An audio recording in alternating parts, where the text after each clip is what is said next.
Now, we are back to some Monster Hunter after having killed a Rathalos.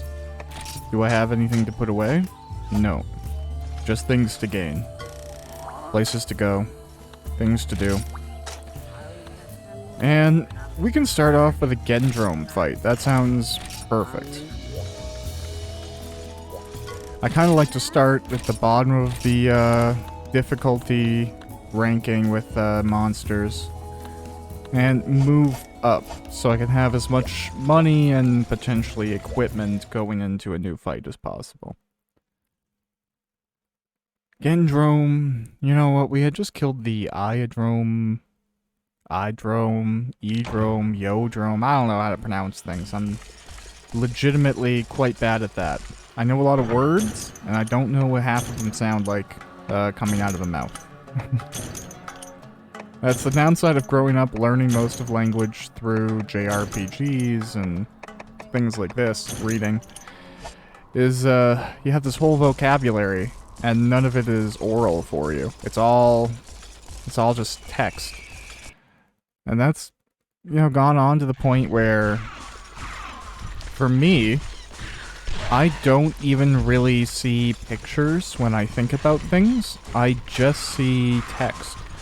Like, you could think of, like, a character, and a regular person might be thinking of, like, their hair, and the color, and what they're dressed in, and stuff like that. And even as an author, like, I can describe those things. I can keep a mental inventory of a character having those things. But when I think of them, it's kind of just, like, their name. Like, I don't see a person, I don't hear a voice, I just see text. And that's how my brain works for a lot of things. I think it was also why I couldn't really learn another language when I tried. I did French immersion. So all of my classes were in French. I had a dedicated French class. I think the only time I really spoke English... Ooh, I know this area. The only time I really ever spoke English in that specific environment was, I think we had one English language class out of everything else, even like math and science being taught in French. And then you were also in a school that shared half of its students in an English curriculum. So you'd speak typically English with other friends over lunch. Sometimes the French kids would speak French, but especially, like, you know, in the first grade of it, you're not well enough acclimatized to what's going on. So you speak English unless French is your native language. Anyways, the point I'm trying to make is that when I tried to do that, I kept on trying to actively translate things in my head, because I couldn't picture anything in the French language. They're kind of like, you know, a ball, you can think of a ball, and then this word means a ball in French, for example. But the way my brain works is backwards. It's like, this is the word, and then everything that it means follows afterwards. I'm very language oriented. And that was a big obstacle. So even to this day, like, I can read enough French to, like, order at a restaurant and get through and have a good dining service. I know what a lot of things mean. I can read things being, like, counted, or what a lot of, you know, relatively useful things mean in French. I could not tell you at all how any of them are pronounced. This is Gendrome, right? Not... Okay. I was like, if I have to kill one of those, this is going to be a different fight. I will leave right now. I will say my save data got corrupted. I don't know. Nothing in here either. Might as well have a cold drink. Seems to be that things are going to be in the desert. Oh. Didn't... I pressed the wrong button, but you know what? Having a ration really isn't the end of the world, so that's fine. That is totally okay. It's so easy to get distracted. I can't even really remember why I was talking about what I was talking about. Something to do with how I picture things in text. And then French. No, I kind of remember now, but... I think it's also why sometimes, like, editing text for me is relatively easy, but like, you know, keeping the canon and stuff like that is really good, but I have to think through something like an action scene. I really have to like walk through it, because as I'm picturing it, I can imagine like the sentiments and the motions and like the counters and the blows and the dynamics at play, but the actual like interaction, I really have to like map out. I have to be really meticulous with physical interactions when I write, because it's just not inherently how I think. Just as well, like, you know, in some projects where people are like acting out your characters, I've never really thought about how somebody would look. So, you know, if you have to like turn the character into art, and you've also never really considered what they look like outside of describing them for the audience so they have something to picture, it's an interesting thing, because like for me, I really do try, especially nowadays, and you know, I kind of always have. I've never really been specific about certain details, but I like the idea that a reader could envision themselves as a grand majority of the characters in a text. Like, you know, if you're writing a very specific story, like say you're talking about Canadian history or something like that, you may very well want to intentionally distinguish characters. Like, you may very want to, well, I want to have like a female First Nations character to talk about that story and that history and that background and that experience. And having a random person in that role would be disingenuous to the exclusion of that character that they very likely would have experienced. So, not every character, but you know, if you have a generic action hero protagonist, you might want to, you know, make it so that they always have their helmet up, so that anyone, regardless of their background, could be like, oh yeah, this person is me. And that's really helpful. That's really fun for me to try and do. Like, I think a lot of good heroes have done that. A lot of good comic book heroes. Glad we finally found this guy.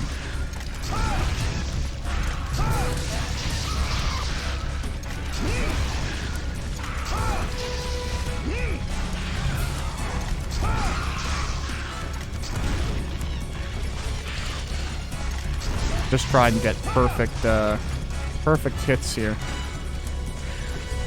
And just as well, it's not that I'm going to rush this series at all. But the more I refine my recording equipment, and I get, you know, things looking how they want to look, how I want them to look, kind of reducing the blur, ever fidgeting with the settings on my condenser mic, making things as perfect as can be. I keep on finding games that I would really like to go back and explore. And I won't talk about them yet, other than a majority of the old Monster Hunter games. One of them being Japanese only. But there are two, I guess. There's potentially two. There's another one that I would have to play without a translation. And I don't know if there's a fan translation, like, on paper that I could reference. It was kind of an underplayed game, so we'll see. But either way, lots of really good games. And then there's some games that I kind of want to figure out if I can optimize before I ever, like, run them or record them or even replay them for my own fun. You know, there's a title that I've always really liked from PlayStation 1 called Parasite Eve, and it has a sequel, and it's a really cool game.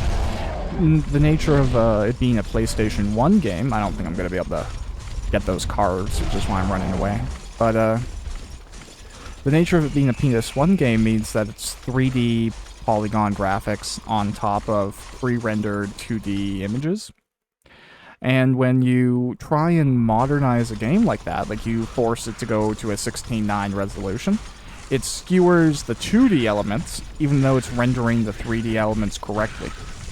And then when you try and walk around, even if, like, you go, okay, like, I'm gonna play around with this, I'm gonna make it look okay visually, you can get it to a point where it's tolerable by, you know, average standards.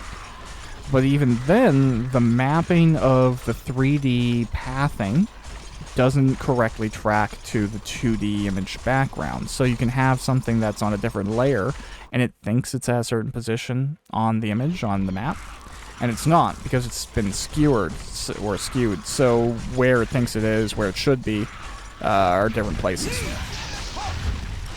What I would like to try and implement, if possible, and I know it is possible because, like, it's called a widescreen patch, is you can update the 3D mapping to make sense on the now skewered 16:9 2D. Sometimes it looks tolerable, sometimes it doesn't. And it's really only an issue when you go back to, like, some really old games that were still in the middle ground. And, oh. Hadn't yet properly updated. Or not even properly, just it designed for that 4x3 perspective. There are some games that scale up really well because they were doing all 3D, which at the time might have been a huge performance drag.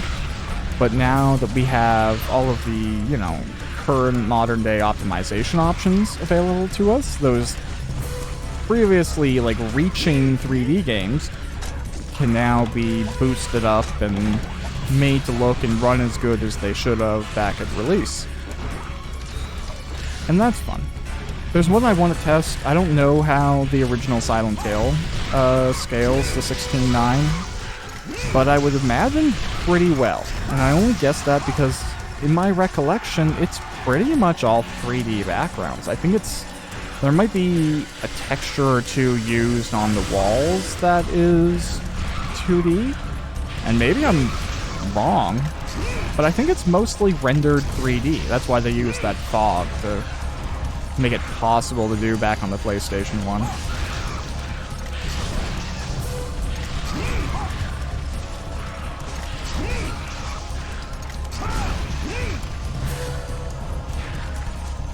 And, you know, something like even Monster Hunter Now. This game was not originally in widescreen, as I understand it. It is right now. And I think it scales and looks really good in widescreen. I feel like you can get an excellent look at the graphics. You can see what should have been seen back in the day. What I find funny is in between, like when you finish a quest, it takes a snapshot of the game based on the final moment that you had killed the monster. And that snapshot looks to be in the original resolution. So every now and then, you can, like, briefly see what it used to be, which is fun. I guess it could be the difference between screens, too. Like, this is 16:9, but it's like 1980 by 1080p or whatever. And I have it on a monitor that has really nice color, but isn't massive. I think it's only like a 24-inch monitor. So maybe it's you know, it's a correlation between relative resolution and the actual size of the monitor that's displaying it, and it's being recorded on. Who knows? There's so many factors that play with stuff like this. It's kind of fun to retroactively go back and try and create your own remasters of games, or tune up something that you played a lot as a kid and see the best version of it. There are games now even that I very well might need that treatment, where just, for whatever reason, they weren't able to crank out the performance on current hardware. Unfortunately, I'm thinking of Rune Factory 5, which is an awesome game. It looks really cool, has a lot of good ideas, seems like an awesome evolution from the fourth game. But on the Switch, it's either... I don't even think it's the Switch's fault. I think a lot of people are quick to blame the Switch there, but the Switch can do, like, what, Xenoblade Chronicles 3, and that game looks amazing, and seems to run excellently, and is coming out very soon, I think, as well. So, to say that something like Rune Factory 5 was just, like, pushing the hardware too far, it isn't really accurate. With correct optimization, like, Breath of the Wild runs amazingly. But since the dev team in charge of that game, obviously, like, either it's going to take the time to do it, or if we look at Pioneers of Olive Town as an example, they just won't really fix performance issues. It'll be fixed down the road, or already, honestly, by people who are going to be, like, taking that and running in different environments, or doing after-the-fact optimizations on it. And yeah, emulation might be a part of that. I won't speak to anything that's current gen, because I kind of have that rule for myself. Like, I try to stick to within the gray zone for emulation. Try to emulate things that you own in legitimacy. Try to get content that can't be bought anywhere else through a legitimate means. And, you know, with a lot of old stuff like this, like PlayStation 2 games, I don't think these are officially being sold anywhere. It's all eBay and stuff nowadays. So even if I didn't, like, collect these games from when I was a kid, it wouldn't really matter.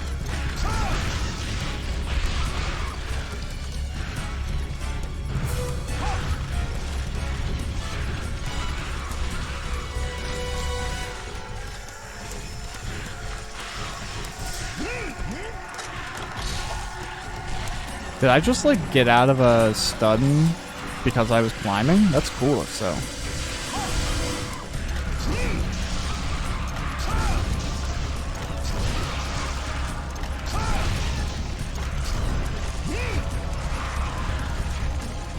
There's one of the games that I'm considering, and it'll probably be after Bug Fables, because I'm kind of thinking having like a Monster Hunter game going and then a cool RPG or something.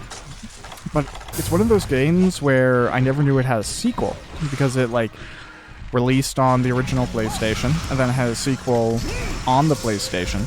But I had originally played the game on the Nintendo 64, and the sequel, as far as I know, never was ported to the N64. So I just thought it was like this one cool game that came out and was then kind of forgotten about.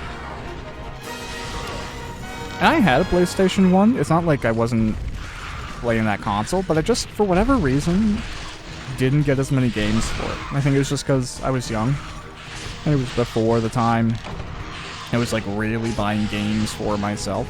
I was like mostly deferring to what my parents were giving me. Which meant that it was mostly Nintendo 64 games. Which was fine, that was an excellent console. There's a lot of good stuff out there for that. But yeah, it also meant that certain things like even the original Armored Core entries, I retroactively learned that was a game that launched on PlayStation 1. I was much more aware of the PlayStation 2 and PlayStation 3 versions of the game.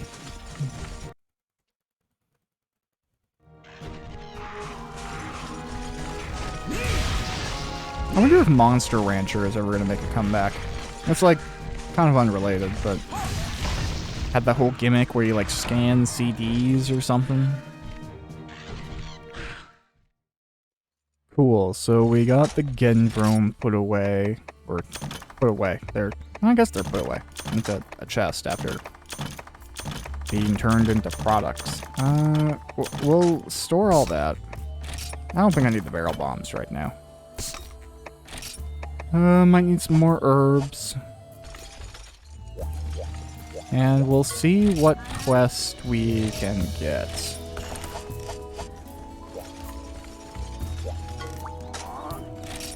Okay. Oh, that's the Plesiath, or Plesioth, or whatever. Gendrome, Idrome, Rathlos, Raytheon. Okay, so we're between a Raytheon in the desert or a Plesiath in the desert. And I know where the Plesiath is. Damn. Let's go see if we can make it happen. I might want... Gosh, for Plesiath, I guess we need... I think it's frogs? Maybe it's worms? I can't remember. We need something to fish with. Otherwise, we won't be able to do the hunt.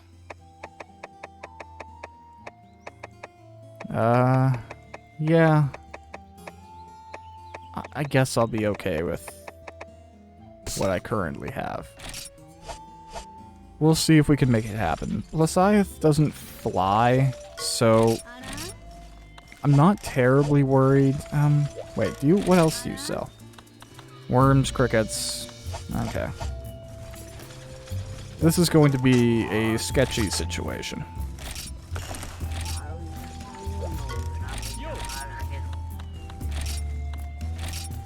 Yeah, that's what I figured. And nothing really for upgraded armor. I don't have enough stuff. Okay, no, I don't want to cancel. Sorry. I just wanted to, like, look at the, Proud Hunter. I found a giant water wyvern in a cave in the desert. I can't defeat it because it stays underwater. Slay it and the credit is yours. Alright. We will give it a go. Either we will succeed, or this will be another, return for vengeance type of mission.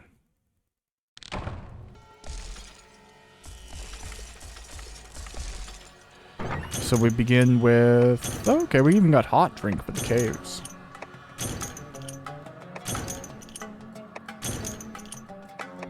Oh, sonic bombs. I guess that can get it out of the water?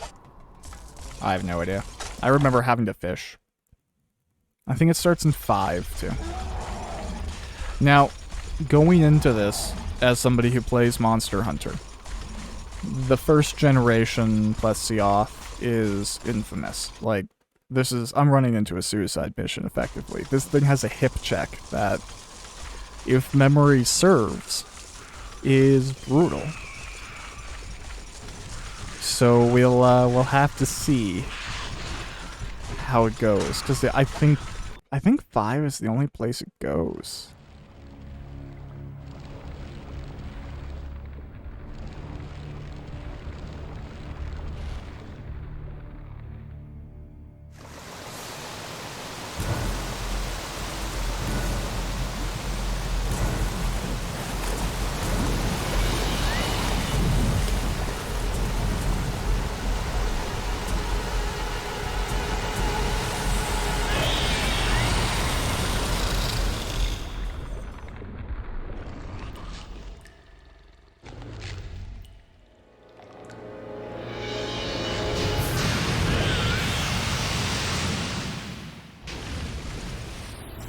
Awesome. Alright. Well, let's start off with a hot drink, I guess. And then we'll also kill these guys. Oh, it's noticed me. Hey, maybe we'll get lucky and it'll just, like, wanna hang out.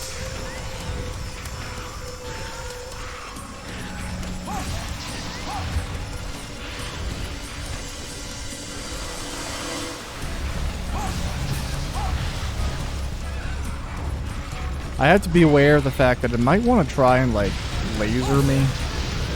Like this.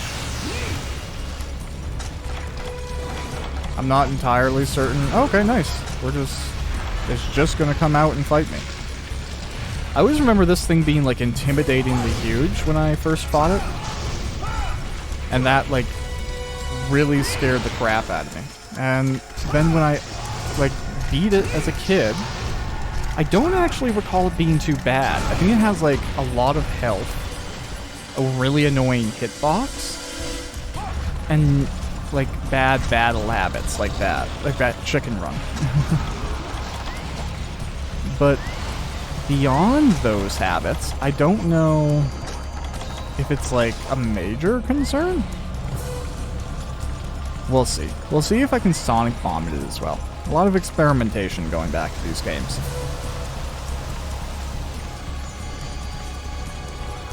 You gonna jump across the thing? No? Okay. Let's see if I can sonic bomb. Oh, wait, you're not in water. Oh, no. He didn't like that.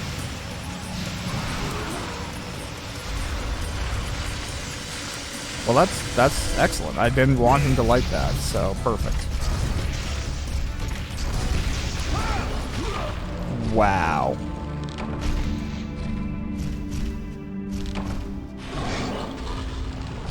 Was that... That was the hip check of doom.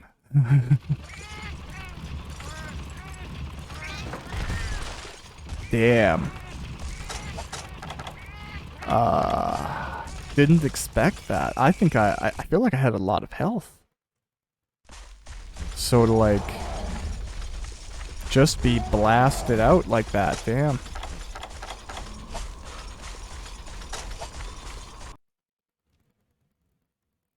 I don't even really know what to make of it.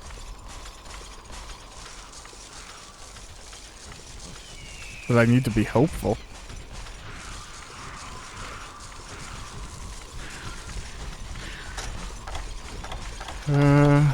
I don't think hot drink persists between lives.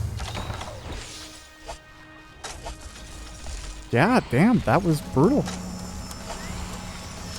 I wonder if this is even more than Rathalos. Is this going to be what pushes me towards needing to, Can I fish?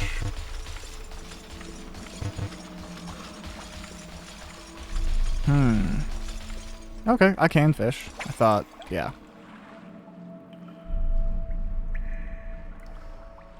For some reason I thought frogs were what made this guy tick. Maybe I'm wrong. Oh, I hear him.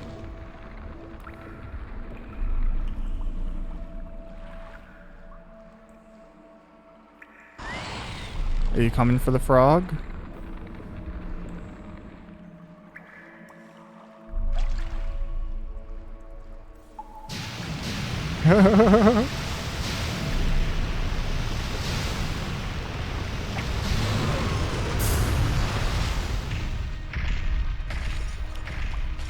Don't you hip check me, you giant fish. Oh wow, he has good armor there. I barely did any damage in that interaction.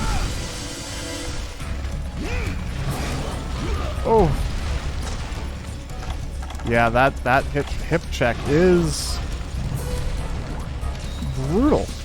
You basically have to be at full health to not get murdered by that. At least in my very early game armor. Ooh. Yeah, every hit is a brutal hit in this game. So that is what this is signaling to me. I either need to improve my dodging capabilities tenfold, or... Oh. Except that my Genprey armor isn't cutting it anymore.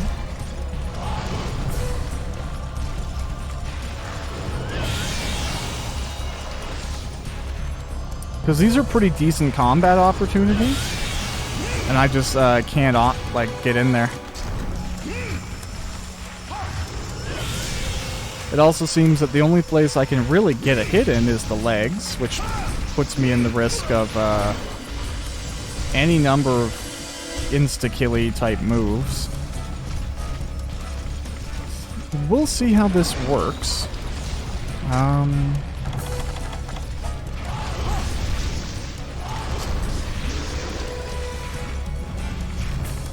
At least he doesn't have the instant charges of Rathalos. Those were too brutal to endure.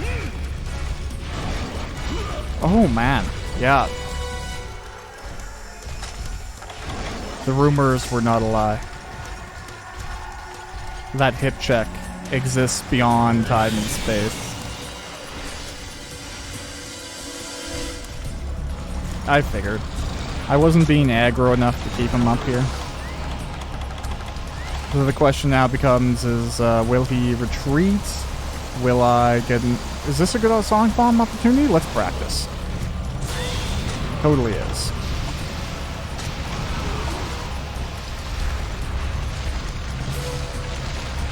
Sucks that he, like, runs all the way over here to do that. Okay. Maybe we'll get one in here. No? Damn.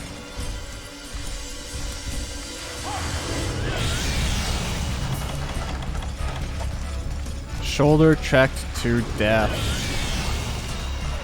And then I gotta spend so much time healing myself up that he gets to get away. Really goes to show why they brought in the Stera Jerky. That thing that heals your red for you faster. Or instantly, I guess, when you use it. Because, whew. Having to heal out something that you could just wait for sucks.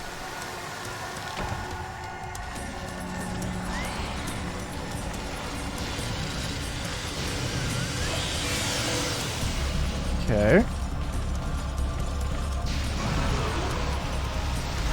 Nice. More opportunities to hit.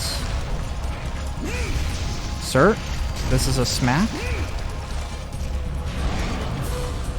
Okay.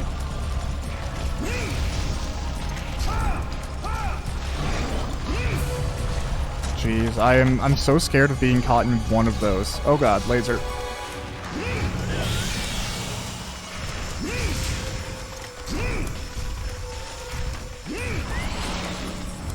Okay. We should probably heal when he does a chicken run. Cool.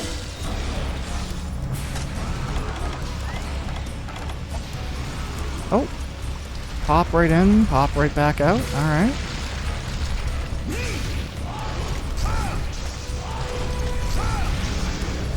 I should have doubled down on that hit, but it's okay. What you gonna do? Okay.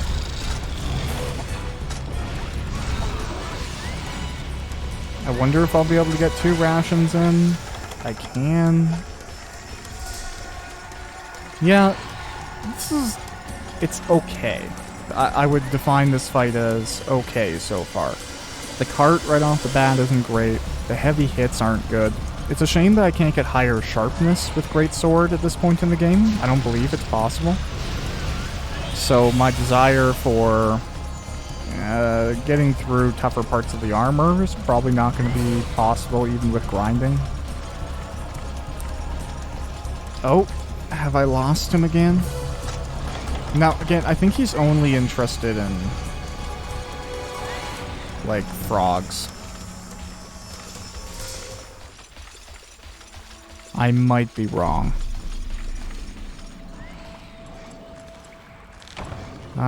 And I can't really remember where to get him.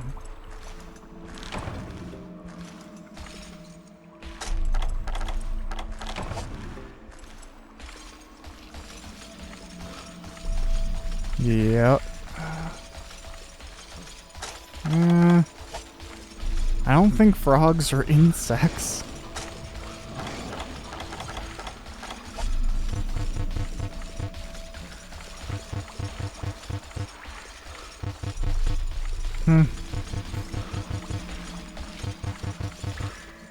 Yeah, we'll try it with a cricket, but again, I think he only notices the frog.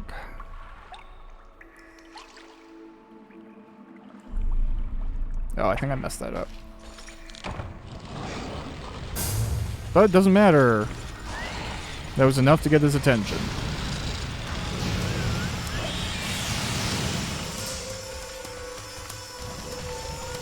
To continue, anyways. Yes. Swim up here. I believe in you. Actually, I should probably run all the way over here. So that when he, like, jumps up. Yeah. Oh, no, he's doing the flying thing. Nice. Alright, hey, bro.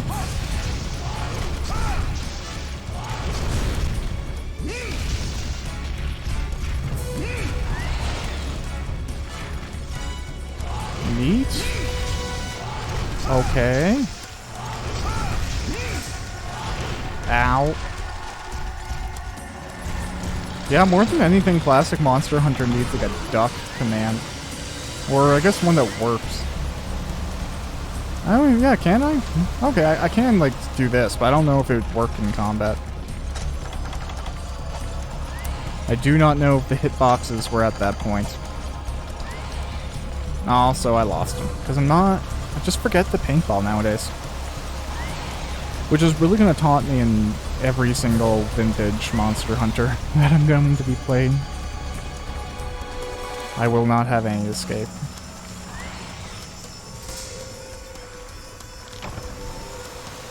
I guess the only benefit being that, like, I think this is the only map he can be on. In the desert.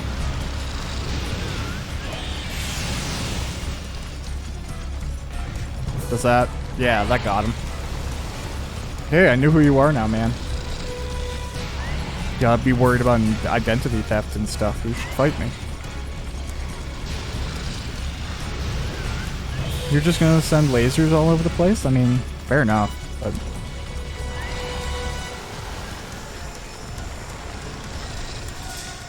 Alright. Good. Glad that my stamina is now going to be draining quicker, too.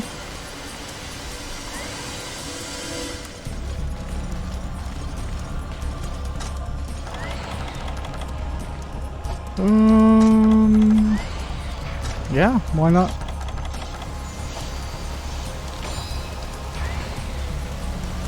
Really is, again, showcasing the difference between a prepared fight and a unprepared fight. I could have sonic bombs here. Arguably, I could stockpile frogs. I could, I don't know if flash bombs would help. I also don't know if pit traps can catch this guy. It very well could be on land.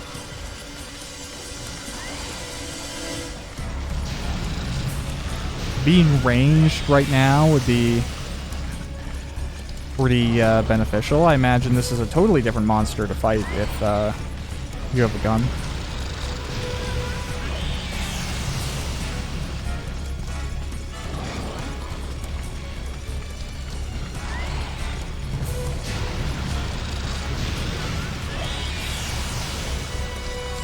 Yeah, and I don't think I can stretch over there.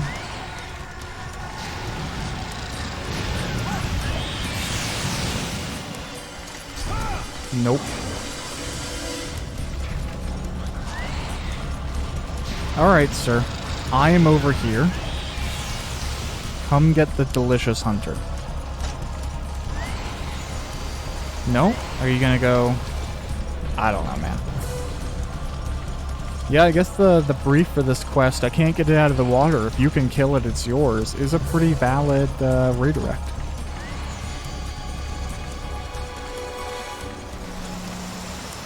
Looks cool, though. I've always liked the design of this monster.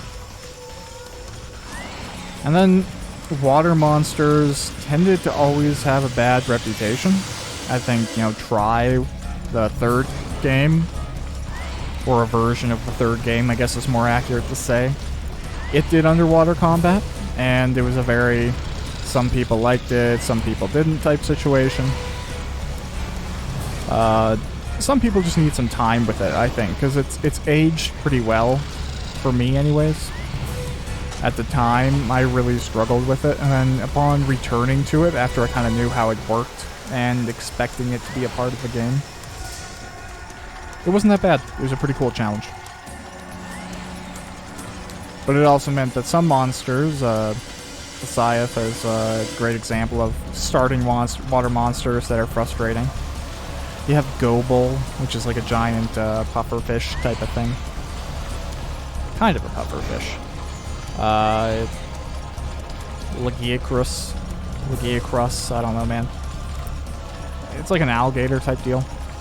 These were all fights that really took you out of your comfort zone as a player. And nothing's worse in Monster Hunter than being out of your comfort zone. I think a lot of people like to hunt something they know how to hunt and interact with stuff that they're familiar with.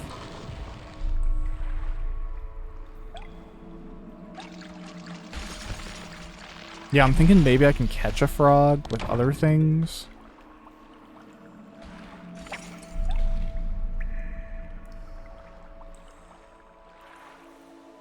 Because I really don't remember where to get frog. Oh, that was a little too early. But I think it doesn't like me fishing in its pond regardless, so...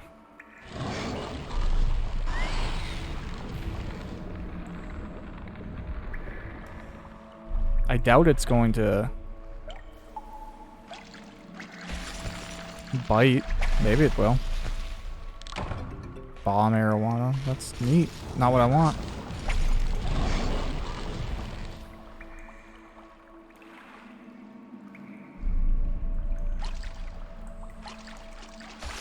Okay, I see it. Yeah, fight me.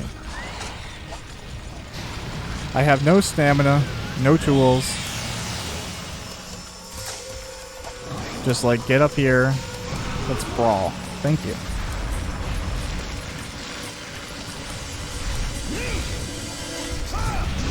Nice.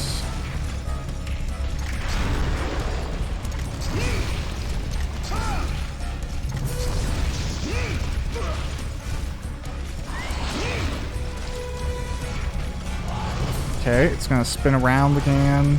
Then what are you gonna do? Oh man, come on.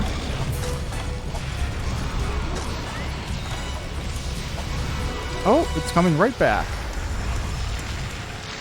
And I'm gonna walk into it and take aggregate damage I didn't want to take. Awesome.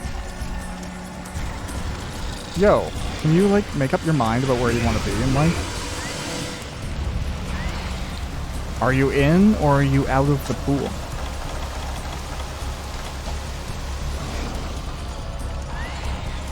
Come on, hang out with me. I wonder if I can hit that. It'd be a cool way to like die trying. Tuskberry, nothing useful.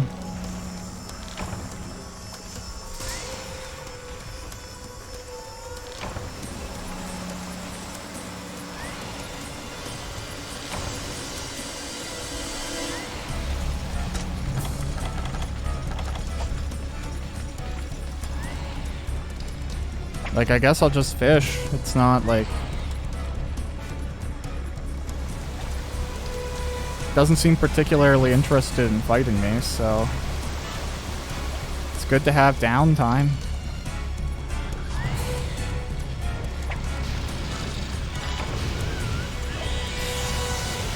That was my fault. I was being silly.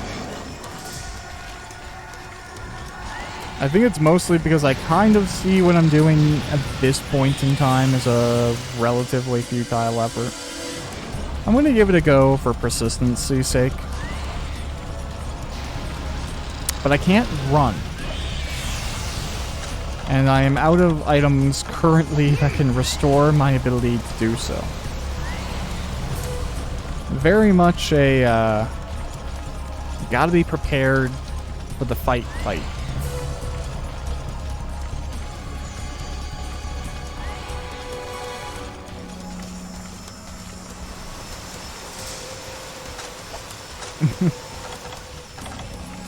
I mean, I can use this fish. That could be fun.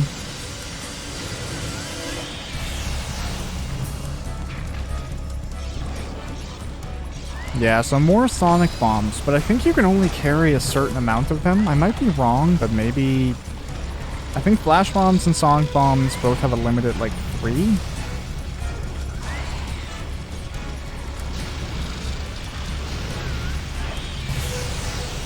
Who knows? The wiki does.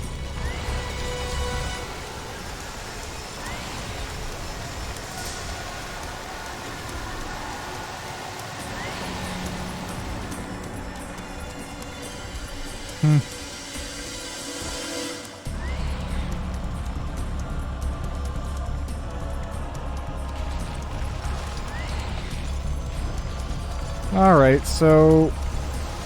Definitely gotta find out where frogs are in preparation for this quest.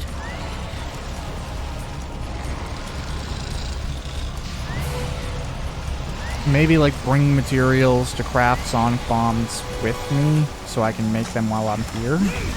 Oh, my bad. I don't even know if I could be fishing regularly at this time and that would pull him. I think it's only to, like, get him when he goes back to his nest, like it looks like he's doing now. Nope.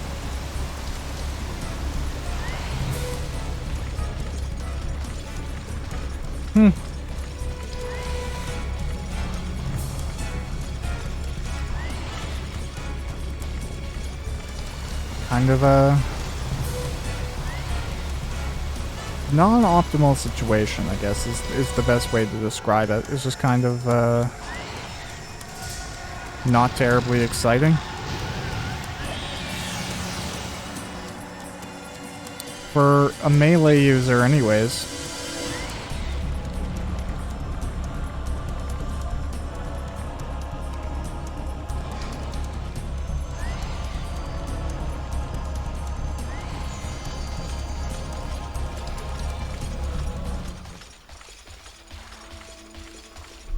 Yeah, do you like go to bed?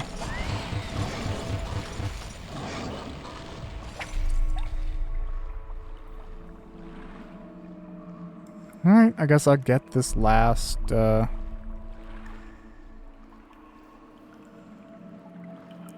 fish here.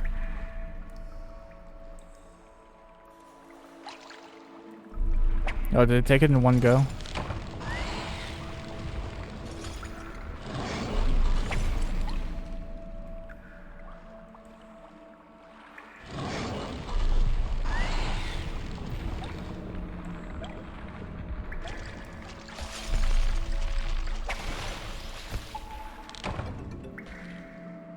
Yeah, I don't really know what those do, but...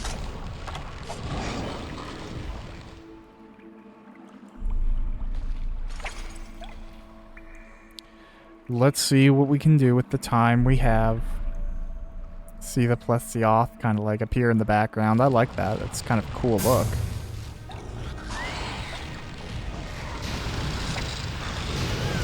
Am I gonna get killed here? Yeah, that's fine.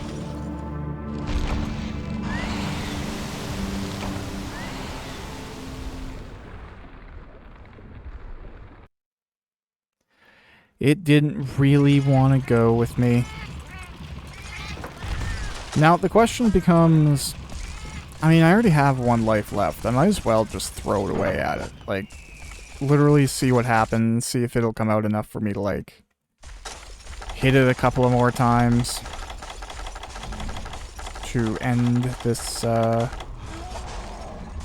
moment of requiring revenge. It's kind of a funny way how this series has gone so far. Like, namely because I haven't learned my lesson in, like, funniest way. Just like, oh, you know, you really gotta prepare for, hunts in this game, and you can't just walk in with what you got. And then every time there's a new thing, I'm like, ah, let's just walk in and see what I can do with what I got.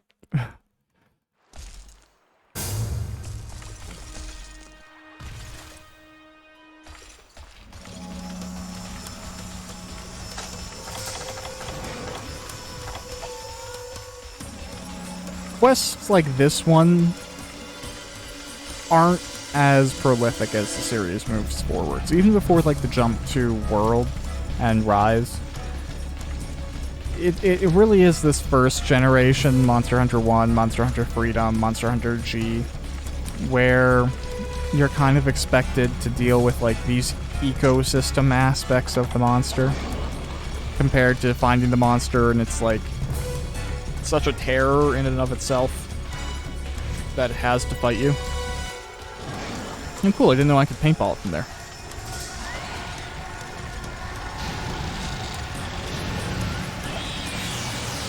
Which, that's a nice upgrade too. You know, when you go to the second edition of the game, like, there are issues in this one where it's like, oh, please help, my convoy has been beset by these horrible monsters and I can't get through the region. You're like, yeah, okay, I'm a monster hunter, I'll go deal with that for you. There's just as well, like, what's my justification for fighting this Ps2 or whatever, right? Like, even the hunted post was like, yeah, it's in the water, it won't come out to fight me, but if you can kill it, you should. And arguably, yeah, it's like a danger, but is it going out and, like, hunting mariners? Is it taking out our coastal villages or something? Or are we just, like, we want its head on a wall or something? I think the justification for why you needed to be a monster hunter grew. And that's nice too, because a lot of JRPGs, like, I've mentioned it before, but I like to play Final Fantasy XIV, and I've played all the other games in the series, basically. But, you know, you look at Final Fantasy, and a lot of monsters are, like, random cutesy creatures. Like I'm thinking specifically of like Final Fantasy XIV and Heavensward. And like one of the first areas you get to, there is well, in Ishgard in the new expansion, there are these creatures called Gallicat or Gaelicat, Gaeli cat. And they're adorable. They're like little kittens on wings. And you have like a bunch of quests that involve you just like murdering them mercilessly. And sure, like maybe they have the best product for something. Maybe their fur cures baldness or whatever, right? Like, I understand that at times there can be requirements. Oh dear, come on. To include stuff like that, but damn. Ow. Really? No iframes even though I rolled? Well, it's good to know that I'm gonna get, like, destroyed right off the bat. Don't give any hope to the run. That's important. Let's just try and die honorably.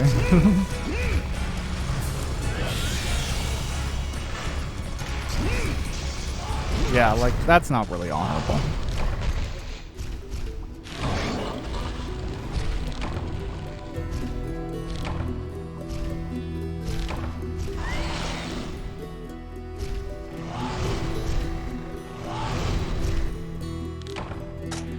Yeah.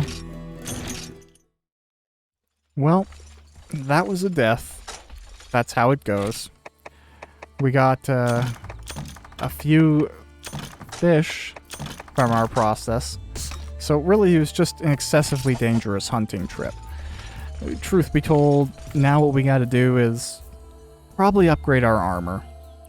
And after we upgrade our armor, then we can continue to push through Star 5 village quests, moving towards the end of the game. But we're definitely in the final stretch. Whether or not Blessioth is beating us up because we don't have enough worms and sonic bombs and we have to spend a lot of time healing, mechanic-wise, skill-wise, that fight won't take too much longer. Probably one more time, but with the right stuff. So that's the plan as we move forwards here.